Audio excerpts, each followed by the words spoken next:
Kas ka sina oled üks neist, kes loeb hommikul värskeid välismaiseid ajalehti? Tead, mida tegid eile pärastlõunal teisel pool maakera elavad instastaarid? Või oled mõelnud veeta aastakese Austraalia farmis raha kogudes, Kagu-Aasias vabatahtlikuna või mööda maailma ringi reisides? Me elame maailmas, mida iseloomustab üha sügavamalt üleilmastumine. Tehnoloogia ja haridus avardavad meie maailma, võimaldavad meil näha ja reisida kaugete vahemaade taha. Maailm on ühtaegu nii üha avaram, ent samas ka nii lähedal, otse kui peo peal.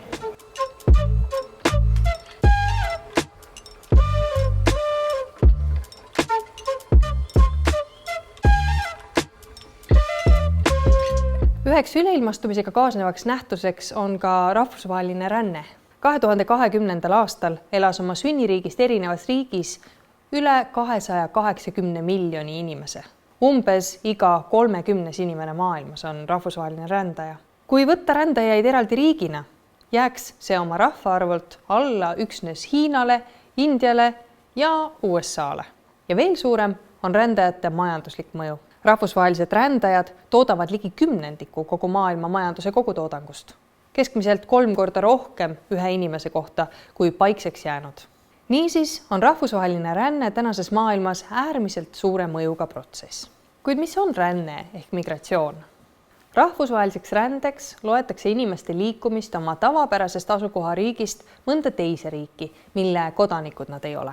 Rände hulka ei arvata lühiajalist reisimist, näiteks puhkuse või ärireise või sõpradel külas käimist. Ränne on midagi püsivamat. Rändestatistika kogumisel võetakse rändaja määratlemisel aluseks sageli ka võõrsil viibimise aeg, ehk vähemalt aasta.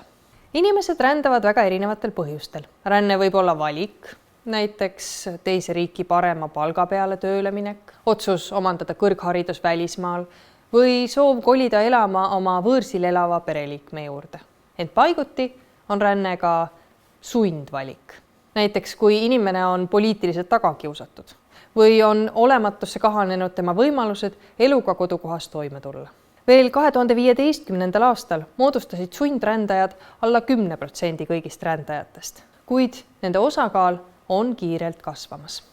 Rändajatele lisanduvad veel ka lühiajalisemad liikujad, näiteks need, kes käivad lühiajaliselt hooajatööl või pendeldavad töö või elustiiliga seoses eri riikide vahel.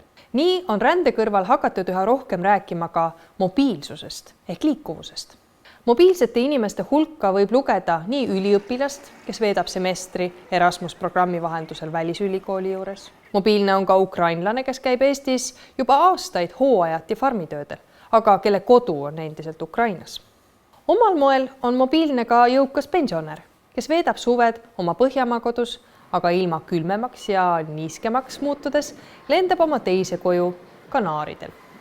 Aga mobiilsed on ka paljud professionaalid, kelle töö sisu eeldab, et nad aeg-ajalt kuskil välismaal, mõne teise organisatsiooni juures käiks kogemusi vahetamas või uusi vaatenurki leidmas. Mõistagi on ränne väga eriilmeline. Rännata saab nii rahvusvaheliselt kui ka siseriigis ja siseriigis rändajate hulk ületab rahvusvaheliste rändajate hulka mitmekordselt. Rännata saab pikkade vahemaade taha või lähipiirkonnas. Valdav enamus rändabki oma lähiregioonis. Eurooplased Euroopas, aafriklased Aafrikas, aasialased Aasias. Samas rännatakse valdavalt madalama sissetulekuga riikidest pigem kõrgema sissetulekuga riikidesse.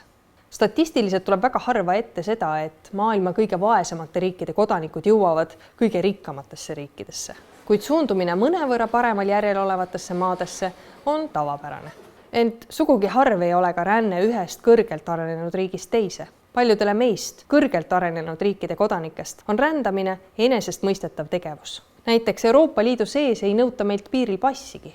Samas paljude arenguriikide kodanike jaoks on piirid märksa suletumad ning teise riiki jõudmine võib olla tõeline eneseületuste jada. Ränne asjana iseeneses ei ole kunagi hea ega halb. Selle mõju sõltub alati kontekstist. Ränne paistab meile väga erinevalt ka sõltuvat sellest, kas me vaatame seda väljaränderiigi või sisseränderiigi vaatepunktist või võtame hoopis rändaja enda perspektiivi. Inimese jaoks on ränne tavaliselt elumuutev sündmus, kogemuste jada, mis mõjutab nii tema eluviisi, identiteeti kui inimsuhteid. Sihtriigi vaates on sisseränne ehk immigratsioon mitte ühe inimese lugu, vaid sageli märksa anonüümsem protsess. See tähendab tavaliselt rahvastiku mitmekesistumist, aga ka uusi töökäsi ja tarbijaid. Lähteriigi jaoks on ränne ühtaegu oma inimese kaotus, räägitakse ka ajude äravoolust. Elanikkond kahaneb rände tulemusel ligi veerandis maailma riikidest. Ka Eestis on käibele läinud demograafilise vetsupoti metafoor. Kui osa lahkub, väheneb ka teiste motivatsioon koha peale jääda, sest turg kuivab kokku. Ja rahvastiku taastootmine kidub, sest sageli rändavad just pere loomise eas inimesed. Õnneks on Eestil võrreldes paljude teiste Kesk- ja Ida-Euroopa riikidega ikkagi üsna hästi läinud. Aga sellest juba hilisemas videos. Muidugi on ka riike, mis hingavad kergendatult, kui osa kodanikke lahkub. See võimaldab paigale jäävale ja ikka sageli kasvavale rahvastikule suuremad võimalused tööturul ning vähendab riigi sotsiaalkoormust. Pealegi õnnestub tänapäeval hoida oma väliskogukondadega kontakti ka pika maa tagant ning sageli panustavad väljarändajad nii oma lähteühiskondadesse kui ka nende majandustesse suurel määral. Kui veel mõned aastakümned tagasi tähendas ränne sageli ühesuunalist liikumist, siis tänapäeval on enamik rändajaid hargmaised. Nad loovad endale ehk küll uue elu sihtriigis ja jäävadki sinna alaliselt elama, kuid hoiavad alal ka suhteid ja sidemeid lähteriigis. Niisiis on ränne midagi sellist, millega seonduvad erinevad huvid. Ränne on väga oluline majanduslikus vaates, sest rändavad inimesed on ka rändav tööjõud ja tarbijaskond. Ränne on väga oluline ka ühiskondlikus ja kultuurilises vaates, sest see tähendab kokkupuudet endast erinevaga, mille toime võib olla nii rikastav kui ka konflikte tekitav. Et paiguti võib ränne olla ka välispoliitika teenistuses, edendades riikidevahelisi suhteid või olla hoopis jõupositsiooni kehtestamise vahend. Näiteks kasutavad mitmed kõrgelt arenenud riigid viisapoliitikat piitsa või präänikuna, et motiveerida koostööle autoritaarseid režiime. Näiteks austage inimõigusi või kaob eliidi õigus sihtriiki reisida. Ent on ka riike, mis on kasutanud oma strateegilist positsiooni ebaseadusliku rände transiitriigina selleks, et oma tingimusi teistele peale suruda. Näiteks tehke meiega see relvatehing või muidu lähevad põgenikelaevad meie sadamast uuesti teele. Niisiis pole ka ime, et riikidel on üha suurem soov rännet kuidagi reguleerida. Muidugi on ränne ka teema, mis kütab kirgi. See ei ole midagi sellist, mille peale valdav osa inimesi igapäevaselt mõtleks või mille suhtes enamikul ka väga kindel arvamus oleks. Kuid ränne on hästi politiseeritav teema ja kui neid kirgi kütma hakata, tekib ka polariseerumise oht, kus inimesed jagunevad kahte lehte. Osade meelest on ränne midagi suurepärast, vähemalt sama paljude meelest, aga eksistentsiaalne oht. Mina võrdleks rännet klaasiga, mis on osalt veega täidetud. On täiesti loomulik, et osa inimesi leiab, et klaas on poolenisti vett täis ja teine osa, et klaas on pooltühi. Ja on ka ühiskondi, kus klaas ongi pigem täis või pigem tühi. Aga kindlasti ei maksa uskuda neid, kes räägivad veeklaasist kui suurest veeuputusest. Ega neidki, kes väidavad, et mingit klaasi polegi olemas. Järgnevates klippides tuleb juttu nii sellest, miks ja kuidas ränne toimub, kuidas seda reguleeritakse ja mida ränne endaga kaasa toob.